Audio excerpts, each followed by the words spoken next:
ऐसे ही सुन जाएंगे सब लोग, बाहर के लोग नहीं सुनेंगे। तो हाँ, हरि अनंत, हरि कथा अनंत। महाप्रभु के श्री सत्यनारायण के जो भी कथा प्रसंग है उसको हम जितना भी बोले वो उतना कम है। महाप्रभु के जितने भी लीला है, जितने भी व्रत कथा है, जितने भी महात्म्य है, वो सबसे सबसे महाप्रभु के गुप्त भी है। और हम कलियुग के प्राणी इतने सौभाग्यशाली, ये सब उनका जो सीक्रेट्स चीज़ है वो सब महर्षियों ने दयापूर्वक हम सबको दे दिया। ये सब जितना भी हम कथा भी सुने, जो भी मूल पाठ हुआ वो सूत मुनि ने सनकादिकों को नैमिषारण्य में सुनाए थे। तो जैसे जिज्ञासा कर रहे हैं सनकादिगण कि सनकादि मतलब सहस्र सहस्र ऋषिगण को सनकादि बोल रहे हैं। नैमिषारण्य में एक बार बैठे थे तो पूछे कि हे सुत, इस कलिकाल के जो मानव है वो बहुत ही अल्पायु वाले हैं, ये लोग को मुक्ति का क्या प्रावधान है, मुक्ति इन लोगों को कैसे होगा? ये तो बड़े कली के प्रावधान में जितने भी ये सब आयत में रह के इनका तो स्व कर्म को ये भूल जाएंगे, मानविक कर्म को तो भूल जाएंगे, देवत्व कर्म को तो भूल जाएंगे, तो इनके ऊपर फिर कैसे कृपा होगा? तो ये सूत जन, सैनिकादि जन सूत जी को पूछ रहे हैं नैमिषारण्य में। तो उससे कथा में प्रवेश से पहले थोड़ा सत्यनारायण व्रत ये जो है इसके भी थोड़ा ये करके इसके अंदर जाते हैं, क्योंकि इसका बहुत ही महत्वता है, इसको जान के फिर थोड़ा अंदर जाना है। तो सत्य, सत्य ब्रह्म सत्य जगत मिथ्या, अगर कुछ सत्य है तो ये सत्य है, इसका विश्वास हम अंत स्थिति में पहले उसको गांठ बांध के रखना पड़ेगा कि अगर किसी चीज़ सत्य है, कोई सत्य है तो वो ही सत्य है। तो जब व्यास भी जब अपना तुलिका में अंत में जो भागवतम लिखे उसका प्रथम श्लोक सत्यम परम धीमहि, उनको नहीं बोले कि ये जो शब्दोमयो विग्रह की जो रचना मैं कर रहा हूँ, ये शब्दोमयो विग्रह की रचना में जिसके बारे में मैं लिख रहा हूँ वो सत्य है, वो विष्णु नारायण कृष्ण राम ये अवतारागारी पुरुष को वहाँ पे लिखत ही नहीं किए। पहले बोले ये जो भी है जिसको मैं शब्द के रूप में जन्म दे रहा हूँ इस पुथी में, व्यास के अंतिम में भागवतम वो लिखे थे व्यास, कृष्ण द्वैपायन व्यास जो लिखे थे, प्रथम जन्माद्यस्य यतोन्नयादि तरतश्चारथेषु विज्ञस्वराट तेने ब्रह्म हृदय आदि कवये मुह्यन्ति यत्सूरय। ये माया मोह की सारे जाल है, इससे बचना बहुत मुश्किल है। कुंती स्तुति में माया जवनिका छंदम, हमको लग रहा है कुछ दूर में जाके कुछ है, बट जब पास में आ जाएंगे तो वहाँ पे कुछ नहीं है। लग रहा है 60 साल में ये चीज़ हो जाएगा, बट 60 साल में जैसे ही पहुँच जाएंगे ये चीज़ का कुछ उस स्थिति में जो हम 20 साल में सोच रहे थे, 40 साल में सोच रहे थे, 60 में वो चीज़ कुछ है ही नहीं, 80 में कुछ है ही नहीं। अंतिम दशा जो जिसका जब ही आए उसका कुछ है ही नहीं। तो ये है माया, ये है माया, माया यवनिका छंदम। ये एक ऐसी माया है जिसकी छंद से बचना भी अत्यंत अत्यंत गूढ़ है, इससे बचना और मुश्किल है। तो इस माया से कैसे बच सकते हैं? सत्य को अपना मान के, सत्य की प्रतिष्ठापना करके। तो ये जो सत्य है इनको सत्य क्यों बोलते हैं? क्योंकि ये जब देवकी के गर्भ में आ गए तो देवों ने जब उस रात्रि में उपस्थित हो गए तो जब स्तुति करने लगे तो उनको ये समझ में ही नहीं आया हम इनको क्या बुलाएं। कृष्ण तो वो आए ही नहीं, राम जो तो अवतारागारी पुरुष हैं और जो भी जितने वो अवतार से सारे है, अभी हम इनको बुलाएं क्या? तो वहाँ पे उच्चारण कर रहे हैं सभी देवस्तुति, देव ब्रह्मा शिवादि जितने भी हैं सब बोल रहे हैं कि सत्यव्रतम सत्य परम त्रिसत्यम सत्यश्च योनिं निहितं च सत्ये हे सत्यस्य सत्यम हे मृत सत्य नेत्रम सत्यात्मकं त्वं शरणं प्रपन्ना। आप जो भी हैं आपके शरण में हम हैं क्योंकि आप सत्य हैं। तो इस सत्य को अपने हृदय में स्थापित करके सत्य समझ के उसके विश्वास के सहित उसको हम प्रार्थना श्रद्धा पूर्वक करेंगे। तो ये इसका एक नियमावली है, ठीक है। तो सत्य नारायण, तो नारायण का भगवान का बहुत 3 मूल स्वरूप जो शास्त्र ने उल्लेख किए हैं। भगवान ब्रह्मेति परमात्मेति भगवान इति सभ्यते। ये जो भी हम जिसके भी पूजा करते हैं उसका उनका 3 ही प्रक्रिया है। भगवान षडभग ऐश्वर्य संपन्न श्री जितने भी, तो उसमें षडभग ऐश्वर्य संपन्न को हम भगवान बोल के पूजा करते हैं। ब्रह्म, हर कोण में जो ब्रह्म है, हर कोण में, हर चीज में जो ब्रह्म है, इसीलिए किसी बोलो पाद मत तो थोड़ा विष्णु विष्णु कर लेते हैं, क्योंकि हर हमारा ये धारणा है कि हर कोण में ब्रह्म है।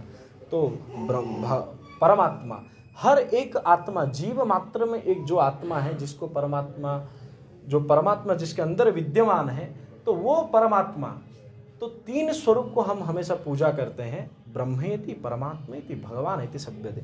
तो आज षडोपचार पूर्वक जिस सत्यनारायण के भगवान की हम पूजा कर रहे हैं, वो भगवत सत्ता, भगवत षडोपचार में हम पूजा किए, तो वो महाप्रभु सत्यनारायण की भगवत सत्ता में हम यहाँ पे सत्य नारायण व्रत, व्रत यानी संकल्प, दृढ़ संकल्प, जो भी हम जीवन में संकल्प कर रहे हैं या करने की इच्छा है या जिसको कर चुके हैं और जिसको हम निभा रहे हैं, वो अति दृढ़ होना चाहिए, वो अति सु होना चाहिए, और उसका जो भी नियम में हम जिस ढांचा में हैं, वो नियम के प्रति विश्वास भी प्रगाढ़ रूप में होना चाहिए।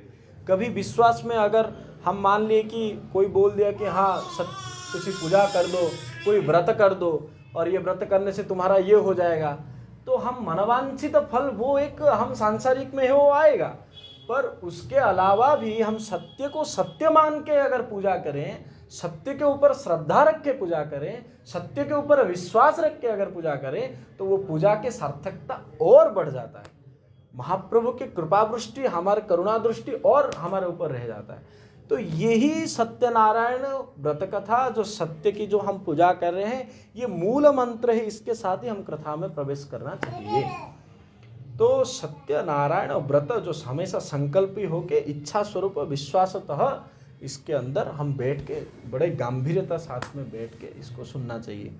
तो जब सौनकादिक गण नैमिषारण्य में सूत मुनि को जब जिज्ञासा कर रहे हैं, हे सूत इन कलिकालों के मानवों को कैसे उद्धार होगा, तो सूत बोल रहे हैं ये सत्यनारायण व्रत एक पूजा, ये व्रत है। इस व्रत को करने से मनुष्य मात्र में सायुज्य मुक्ति, जो मुक्ति सालोक्य मुक्ति, बहुत टाइप का मुक्ति है, तो ये मुक्ति को प्राप्त करेंगे। तो ये मुक्ति जब प्राप्त करेंगे तो फिर ये थोड़ा इस व्रत तो बड़ा अच्छा व्रत आप बताए, तो इसके बारे में थोड़ा बताइए, क्या है, कैसे करना है, क्या क्या इसका विधि है, ये सारे चीज हमको बताइए। तो फिर सत्यनारायण व्रत कथा सूत मुनि सौनकादिकों को बता रहे हैं, जो ब्रह्मा स्वयं नारायण नारद को उनका जो संवाद हुआ है, उसका जो जो संवाद है वो सूत सैनिकों को, सनकादियों को बता रहे हैं। तो एकदा नारद मुनि यही जिज्ञासा रख के श्री नारायण के पास जा रहे हैं। नारायण को जिज्ञासा किए कि हे नारायण, इस मोक्ष प्राप्ति कैसे होगा? ये तो बहुत ही कली काल के मानव है, कोई भी मानव को मोक्ष कैसे प्राप्त होगा?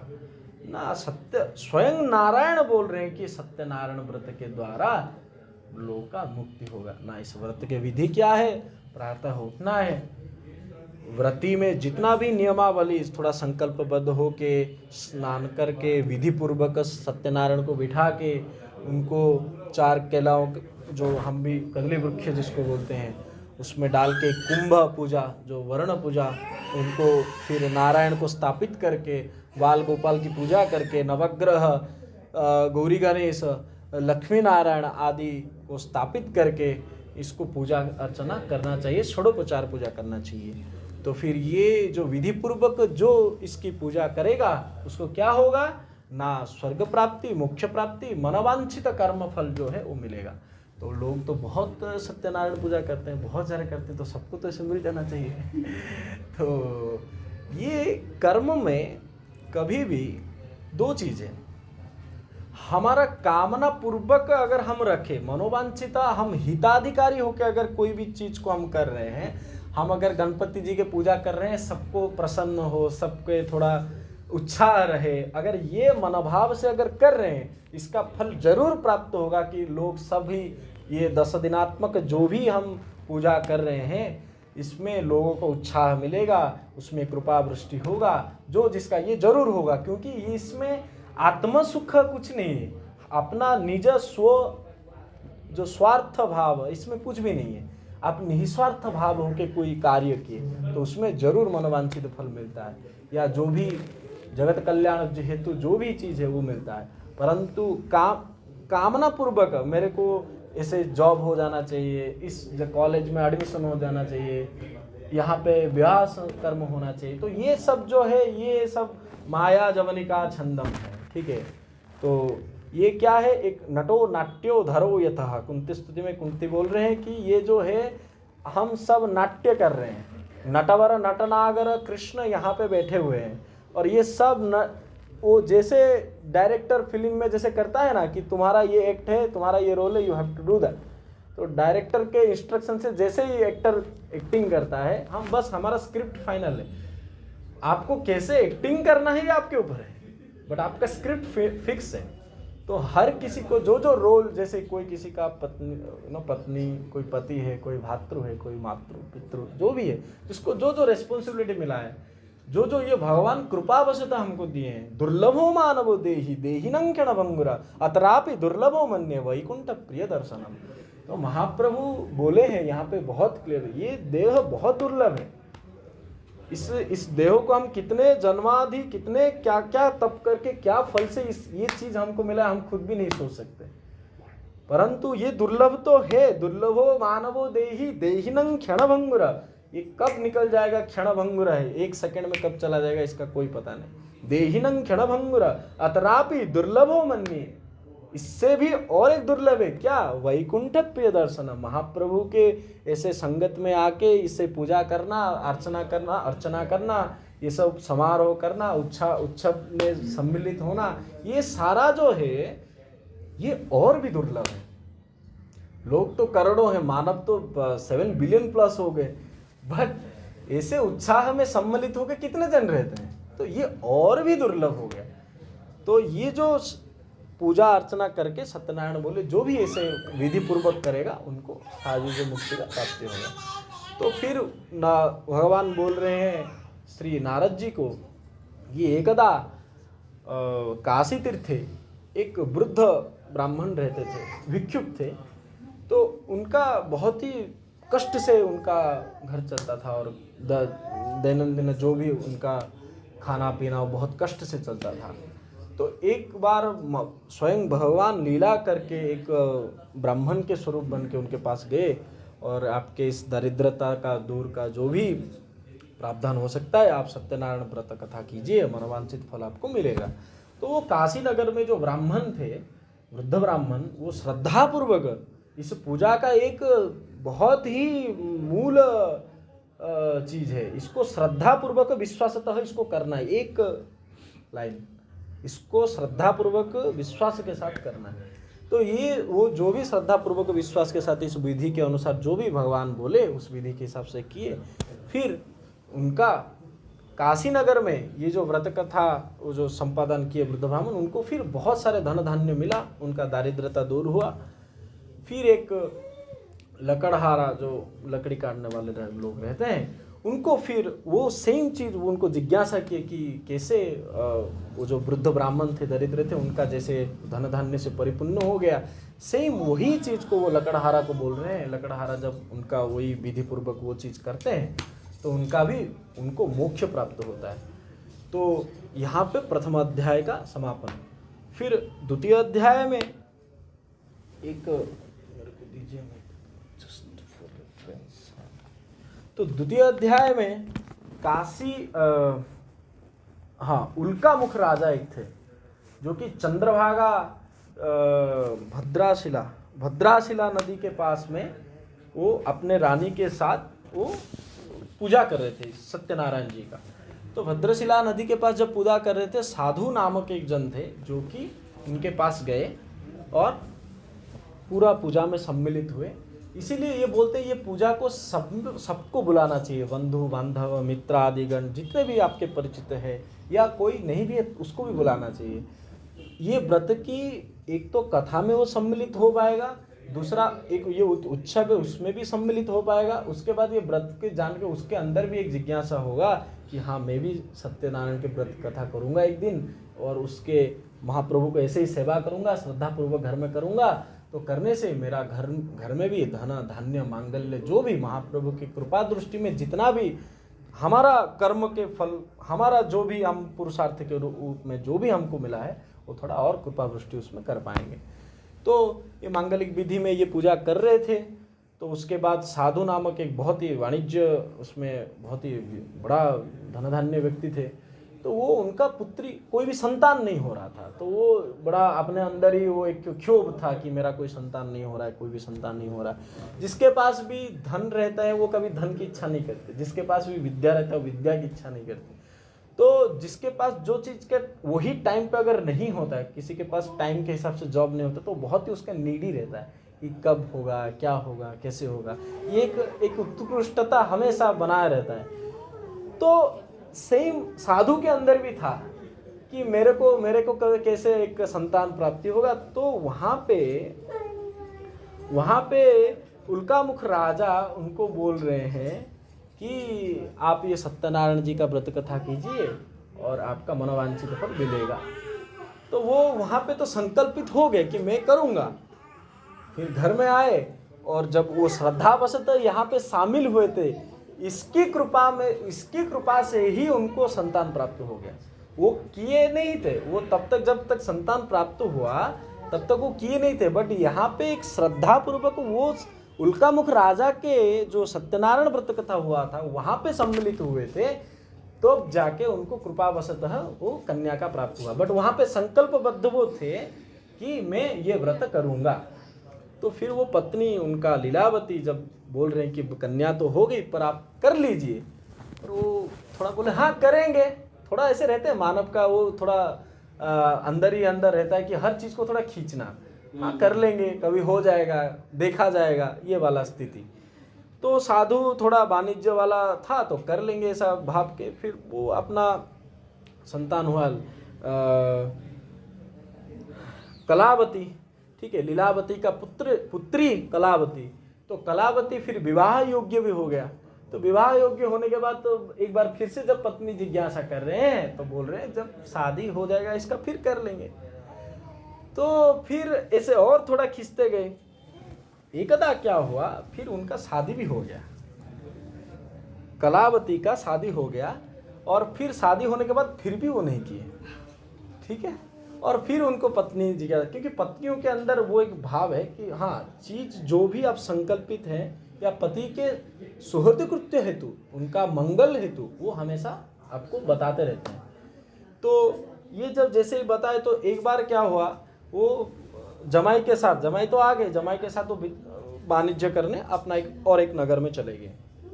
एक बार क्या हुआ, वो नगर में कुछ चोरी सामग्री लेके, कुछ धन धान्य रत्न कुछ लेके वो अपना जा रहे थे। और इनको देखे ये कहीं बाहर देश के, तो इनके पास रख के वो लोग चले गए। उनको पता भी नहीं चला वो चोरी का चीज़ था। और उनके नगर में जो भी सैनिक थे वो जब ढूंढते ढूंढते इनके पास से ये सामग्री मिला तो उनके दंडित किया गया कि भाई तुम लोग चोर हो, और उनको दंडित किया गया। तो फिर चंद्रकेतु जो राजा थे वो दंडित तो किए, परंतु इसी दौरान वहाँ पे ये तो बिजनेस के लिए, वाणिज्य के लिए बाहर आ गए थे। तो वहाँ पे उनका जो पत्नी और जो पुत्री कलावती और जो लीलावती और कलावती, ये दोनों भी जो भी उनका जो गृह में रह रहे थे, जो भी उनको धन की ज़रूरत पड़ा, फिर उनको भी घर से आपका एक बाहर आना पड़ा कुछ काम के लिए, जो भी के लिए। तो बहुत ही दारिद्र पूर्वक उनको भी थोड़ा दुख का सामना करना पड़ा। तो वहाँ उसी दौरान कलावती जो है, जो पुत्री हैं, एकदा किसी ब्राह्मण घर में, एक नगर में ब्राह्मण की कोई ब्राह्मणी पूजा कर रही थी, सत्यनारायण पूजा, उसके समारोह में वो गए थे। वो प्रसाद लिए और बड़ा उत्साह के साथ जाके वो चीज़ माँ को बोले, लीलावती को, कि माँ मैं ऐसे सत्यनारायण पूजा में गया था, ऐसे सम्मिलित हुआ था और मेरे को बहुत अच्छा लगा। तब जाके उनका मातृदेव का वो आया कि हाँ मेरा पति जो है वो बोले थे, और यही उसी का दंड स्वरूप हमको ये मिल रहा है, क्योंकि हम संकल्प विधि को अच्छे से परिपूर्ण नहीं कर पाए थे।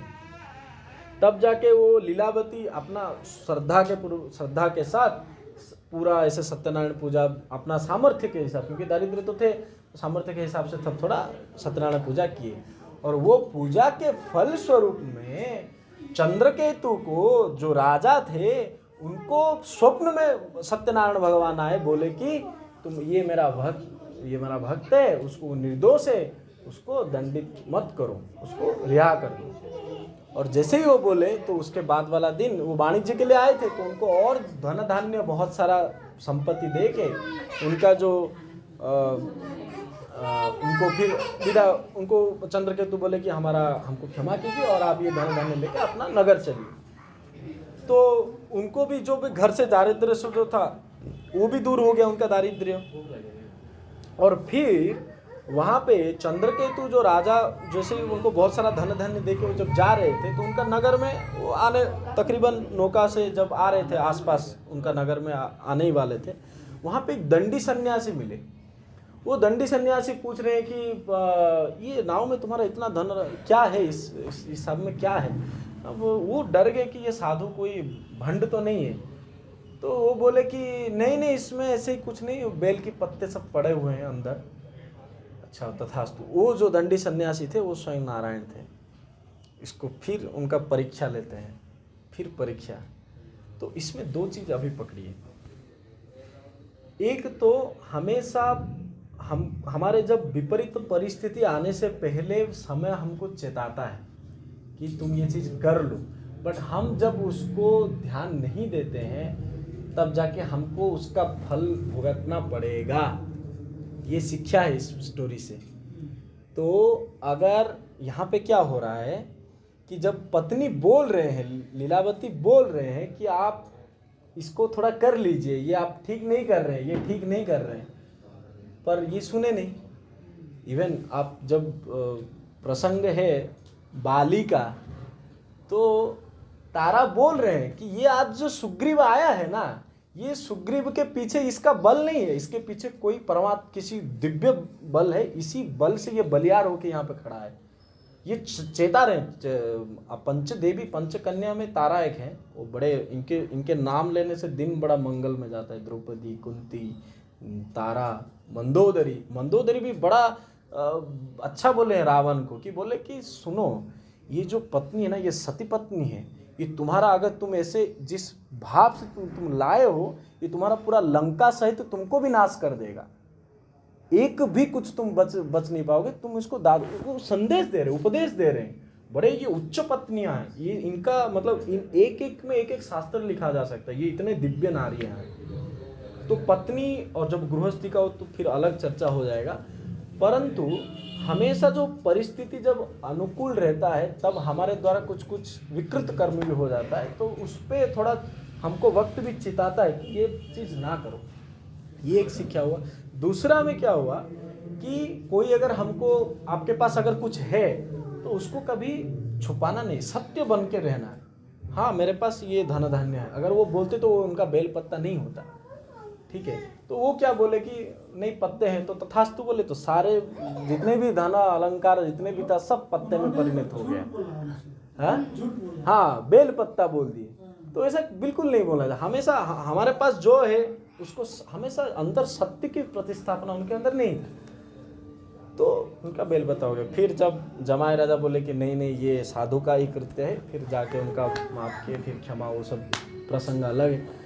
फिर जाके उनको माफ़ करने के बाद तो पुनः सारे रत्न में परिणत हो गया।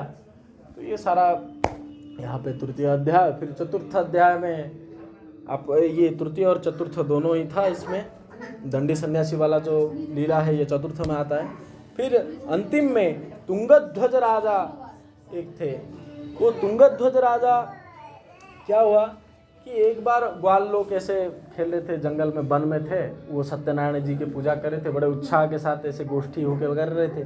तो वो जब उनका प्रसाद लिए, ये बगल में थे, तो उनको बुलाए कि प्रसाद थोड़ा ले लीजिए, पूजा हम कर रहे हैं। ये थोड़ा अभिमान पूर्वक वहाँ से उसको, वो राजा बोले नहीं हम ये सब आप लोगों का, इससे हमको कुछ पता नहीं, हम ये सब प्रसाद ग्रहण नहीं करेंगे, अभिमान पूर्वक चलेंगे। जब राज्य की तरफ प्रत्यागमन कर रहे हैं तब देख रहे हैं राज्य में धनाधन एकदम सर्वशांत, सब खत्म है, कुछ है ही नहीं। क्योंकि किसी भी चीज का अवमानना नहीं करना चाहिए। आप कितने भी उच्च पदवी में हो, हर एक चीज को सम्मान करना आना चाहिए। ये केवल पूजा का बात नहीं है, यहाँ पे ये बोल रहे हैं हर एक चीज को। ये पंच अध्याय, ये पंच वृक्ष है। ये आप जब पंचवटी भी जो आप रामायण वाला जो इवन आप नासिक वगैरह जाएंगे तो वहाँ पे पंचवटी है। वो हर एक वृक्ष जिंदगी का हर एक मूल तत्व को वहाँ पे समापन करते हैं कि भाई ये तत्व जिंदगी में रहना चाहिए। त्याग, सम्मान, सुमति, ये सारा ये जो चीज़ है ना, बहुत ही अच्छा तत्व चीज़ है। ये अगर हमारे अंदर रहेगा तो हम बड़े से बड़े चीज़ को हम हासिल कर सकते हैं। तो यहाँ पे तुंगध्वज राजा जो है ये अपमानना जब किए, फिर राज्य की तरफ प्रत्यागमन कर रहे हैं, तो फिर देखे राज्य का ये हालत। तब उनको एहसास हो गया, क्योंकि आपको जब फल मिल जाएगा ना तब आपको समझ में आ जाएगा। तो इसीलिए विवेकी पुरुष, समझदार पुरुष उसी को बोलते हैं जो समय से पहले समझ जाए। अगर समय ने आपको समझाने लग गया तब बहुत ही कष्ट होता है। समय से पहले अगर आप समझ गए तो समझदार हैं आप। तो हमेशा समय से पहले समझने की कोशिश कीजिए। जो भी इंगितात्मक चीज है, जो भी आपको कुछ संदेश अच्छा आता है, विवेक स्वरूप पुरुषार्थी के रूप में उसको ग्रहण करके अपना जिंदगी में आगे बढ़ना चाहिए। नहीं तो हमको जब समय समझाने लग जाता है तो फिर कुछ बचता नहीं है। तो अब तो राज्य ही ध्वंस हो गया, फिर क्या करना पड़ेगा? हे भगवान, हे सत्यनारायण, हे प्रभु, हमको थोड़ा कृपा कीजिए। तो वो कृपा के वशतः फिर से सब कुछ चीज सही हो जाता है। तो ये सब बड़ा अच्छा चीज है। फिर उनको सर्वसिद्धि हुआ, फिर वो भी अप्रसन्न भाव में सत्यनारायण पूजा किए। तो ये बड़ा महाप्रभु के सुंदर पंच अध्याय है। एक जो हम प्रसंग पहले जो बोले, जो निर्धन ब्राह्मण जो काशी राज्य में थे, वो उनका बाद वाला जन्म में वो सुदामा बने, और जो लकड़हारा थे वो निषाद बने, और जो साधु नाम के वाणिज्य जो थे वो बने मूलध्वज, और एक जो थे तुंगध्वज राजा वो बने स्वयंभू। तो ऐसे करके, और उल्कामुख राजा जो प्रथम साधु को जो बनाए, भद्रशिला नदी में जो प्रथम जो सत्यनारायण पूजा किए थे वो बने राजा दशरथ। तो ये सारा प्रसंग अभी यहाँ पे ये पंचाध्याय का समापन होता है कथा का। तो निष्कर्ष स्वरूप में हम बस एक ही चीज़ को ले सकते हैं कि हम जो भी ज़िंदगी में आज से जो बोलते हैं ना कि बहुत बड़े अच्छे गार्डन में जाते हैं आप, तो 2-4 फूल तो जो आपको पसंद है लेके आ जाना चाहिए। तो सोचिए आज ये सत्यनारायण कथा में ये बहुत ही ब्यूटीफुल गार्डन है, तो आपको 1-2 फूल आप लेके घर को जरूर जाना चाहिए। जो भी जितने जन हैं, एक तो जिंदगी में सत्य को स्थापना करना चाहिए। चाहे कुछ उसके लिए आपको कुछ भी करना पड़े, थोड़ा सत्य अगर नहीं हो सके तो मतलब आप पूर्ण सत्य तो कलिकाल है, बट जितना हो सके उतना करो, एटलीस्ट ये मतलब करना चाहिए। और जो भी चीज़ें श्रद्धा पूर्वक ये चीज़ करना चाहिए, विश्वासतः, विश्वास में कभी डगमगाना नहीं है। और फिर आपका जो अंतिम में सब हर चीज़ को सम्मान करना चाहिए, चाहे किसी भी धर्म से हो, किसी भी चीज़ का हो, कोई भी चीज़ हो। हमारा ये महान धर्म ये बोलता है कि इसका सम्मान करना चाहिए। तो ये सारा निष्कर्ष तत्व है सत्यनारायण कथा की। तो सत्यनारायण चरणार बिंद में हम नमस्कार करके इस महान कथा के महान अध्यायों को नमस्कार करते हुए हरि अनंत हरि कथा अनंता, इसको नमस्कार यहीं पे करते हैं, प्रणिपात करते हैं। हरि ओम। कृष्ण कृष्ण हरे हरे, हरे राम राम राम हरे हरे। दयानिधि प्रजापति भृगुपति भार्गवो नीलसुन्दरः योगमाया गुणारूपा जगद्योनीश्वरो हरिः आदित्यः प्रलयोधारा आदौ संसारपालकः कृपाविष्ठः पद्मपाणि रमूर्तिर्जगदाश्रयः पद्मनाभो निराकार अवतार निर्लिप्तः पुरुषोत्तमः कृपाकरः जगद्व्यापी श्रीकारः शङ्खशोभितः समुद्रकोटिगणीरो देवता प्रीतिदः सदा शूरपतिर्भूतपति ब्रह्मचारिर्पुरन्दरः आकाशो वायुमूर्तिश्च ब्रह्ममूर्तिर्जलसिता ब्रह्मा विष्णु दृष्टिपाल परमोऽमृतदायकः परमानन्द नारद निरञ्जन नारद निरञ्जन घण्टाध्वनि बाजे ओम जय लक्ष्मी रमणा प्रगट भये कलिकारण